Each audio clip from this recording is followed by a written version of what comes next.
Welcome to the Packer Mentality Podcast, where we'll discuss Packer news, roster decisions, and game action, finally.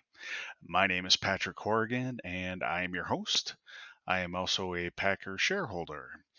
You can find and follow me on Twitter at Packer Mentality. My podcasts are available on YouTube, Spotify, Google Podcast, and Anchor.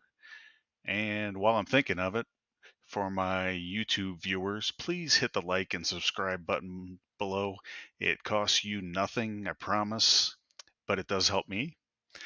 So if you don't have time to keep up with all the news reports or social media, or just can't make any sense of them because there are so many and so much information and opinions floating around, let me help you make sense of the nonsense. I'm here for you. Thank you for joining me. So, after all the waiting, anticipation, and expectations, week one is now done. And I, for one, now wish I could forget it happened at all. That Packers Vikings game was a giant pile of stinking you know what. The Packers were thoroughly outplayed by the Vikings in most facets of the game and handed a 23-7 defeat. So, what went wrong and what went right? Yeah, there were a few bright spots on Sunday. I've watched and rewatched the game, including the all 22 film, and here's what I found and what I think. Let's start with a positive, sort of. The special teams. It was a source of great angst coming into the game, but there were no glaring mistakes or game changing missteps. Punt coverage was pretty good, allowing just one punt return for 7 yards. Kickoff coverage allowed only one return for 25 yards, no blocked punts or kicks. No field goal attempts, and just one extra point made by Mason Crosby. Amari Rogers handled all the punt and kickoff returns without any drama, no bobbles, no muffs, no fumbles. He did have a pretty nice 12-yard return on one of the punts. And this is all I wanted from the special teams, to not have to discuss them. So, yay. Nice job. Offensively, it was pretty rough. If there was a game plan to attack the Vikings defense, I'm not sure what it was. They didn't make much of an attempt to stick to any plan of attack, and I hated what I saw out there. You had 2 weeks to get ready with the two-time reigning MVP and a coach who's considered an offensive guru. And I just didn't see it.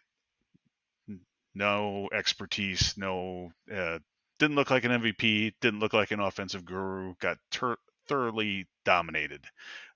This should never have happened. I can't excuse them for coming out 2 years in a row and looking this bad in week one. Clearly, what they are doing in practice leading up to the first game of the year is not enough to make up for not playing the starters at all in preseason.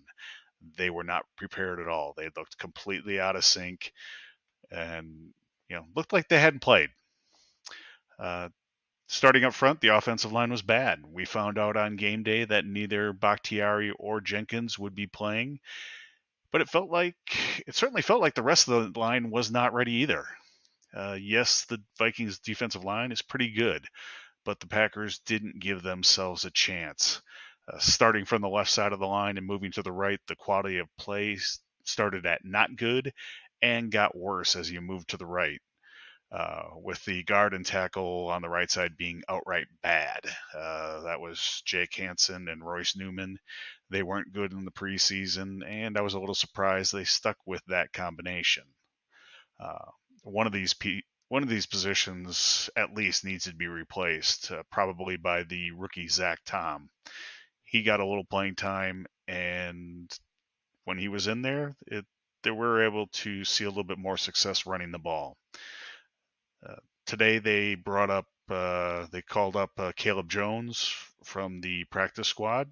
He was pretty good during preseason, and it might have been just to protect him from getting picked up by another team, but definitely another option at tackle, and clearly they need it. Aaron Jones and A.J. Dillon were one of the few bright spots on the offense. Dillon led the team in receiving and total yards with 5 catches for 46 yards and an additional 45 yards on 10 carries. Aaron Jones added another 5 carries for 49 yards and 3 receptions for 27 yards. The problem I see here is that these two didn't get the ball enough.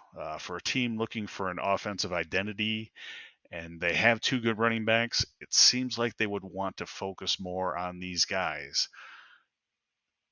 Only 8 touches for Aaron Jones is a massive mistake. I don't know how they got through the whole game and only let him touch the ball 8 times. Maybe the problems on the offensive line kept them from doing more, but in getting away from the running game, they just made life more difficult for Aaron Rodgers.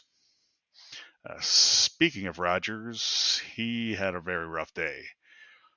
He started out, he threw a beautiful pass on their first offensive play, a beautiful long ball, and we all know that if you watch the game, it was dropped by Christian Watson. It happens. This is a physical mistake, and he is a rookie. I'd rather have a rookie make a physical mistake than a mental mistake. Physical mistakes you can get better on if you're continuous. Mental mistakes, a little bit harder. But I expect him to be better. On a play later in the first half, Rodgers had Romeo Dubs, but there was a little miscommunication on the route. And maybe he lost a little confidence in his rookie wide receivers. Maybe. He still had guys open and either didn't see them or he chose not to throw the ball. If Green Bay's offense is going to be successful this season, he's going to have a lot more faith in his wide receivers, all of them. He did have one interception that looked like it was just a frustration heave down the field. It floated downfield, and Randall Cobb was down there, but he couldn't quite get to it before Harrison Smith got it. It's a little hard to judge the receivers too harshly. Guys were getting open. Looking at the film, watching the game, guys were open. On the dropped pass, if you want to take something good from that, Christian Watson absolutely torched Patrick Peterson. That's a veteran. And actually, Harrison Smith, the safety on that side, he was 3 yards behind both of them. He just blew right past them with his speed. And both Watson and Dubs both showed that they were willing to block. I saw Dubs chasing downfield, getting blocks on a run by, I think it was Aaron Jones. And he was second on the team with 4 catches on 5 targets. I was more disappointed in the veterans, Sammy Watkins and Randall Cobb. They were each targeted only 3 times and were pretty much non-factors in this game.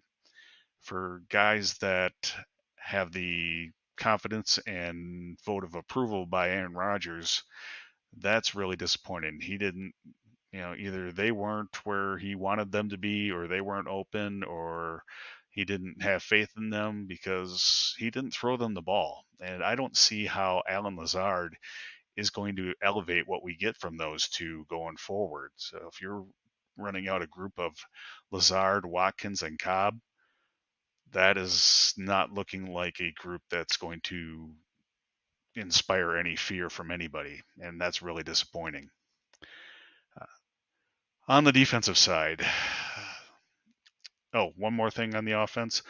Robert Tonyan is back, looked pretty good.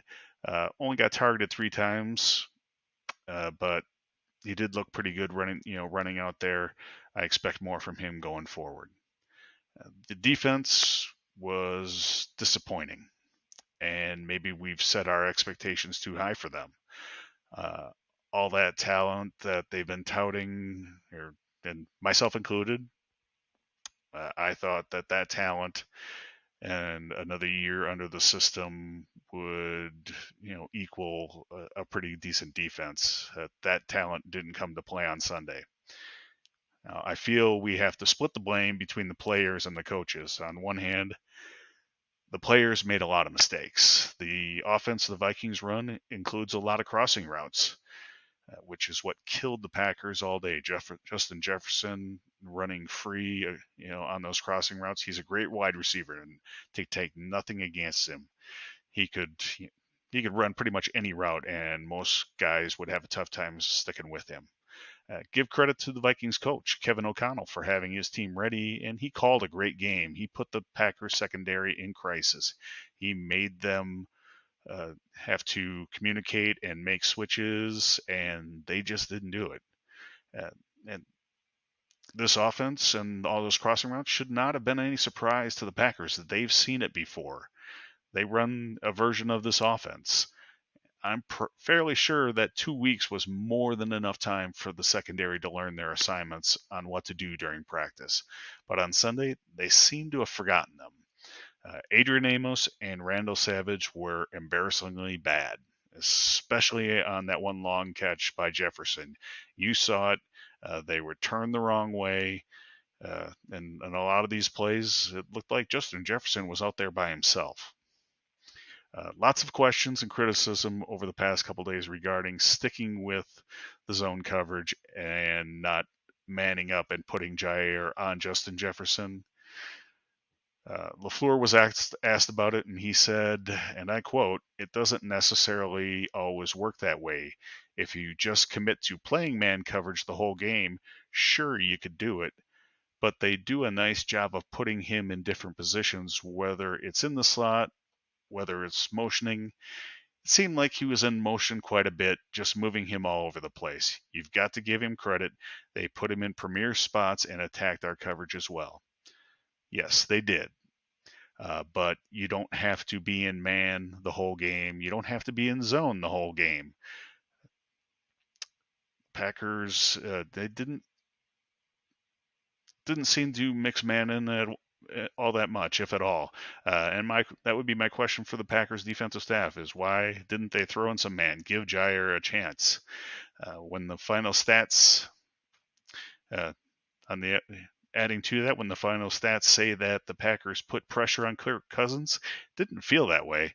He seemed to have a lot of time back there, especially on early downs. Rashawn Gary had the only Packers sack. Gary, Preston Smith, Dean Lowry, and Kenny Clark all had 2 quarterback hits. But how about mixing up? Play man, send some blitzes. You have both Campbell and Quay Walker, who are great athletes with great speed. Why don't you send one of those guys? Mix in some blitzes. Don't give them time to find those crossing routes. They did most of their damage on first and second downs. It was obvious they were doing that the whole game. Why were there no adjustments? The good news is they did hold them to 23 points, even though it felt like they were much farther away most of the time. But and in the past, and most of the time, we've been able to count on the offense to score more than 23, but this week just didn't happen. And so, 23 points seemed like a lot. Positives for the defense. Quay Walker. He showed what I wanted when they drafted him. If they're going to spend a first-round pick on a guy, and his strengths are speed and flying to the ball, that's what I want, and that's what I saw. He was flying around the field, making tackles. He finished second on the team in tackles with 8. He did get dinged up at the end of the game, and initial reports, they are hopeful that he'll be available this week against the Bears. So that's going to do it for me this week. I don't want to spend a whole lot of time beating this game up. I am hoping that, like last year, this is an anomaly and they learn from their mistakes and come out this week and trash the Bears, which they should. We'll talk about the Bears on Friday, but that is a team that they should, and I stress should, dominate. So that's going to do it for this week. And unfortunately, it was not a win, but I expect more coming up. and we will hopefully spend more time uh, going over positives going forward. I appreciate all of you for joining me today. And again, please hit the like and subscribe button. And we'll see you in a few days. New episode will come up on Friday. Thank you.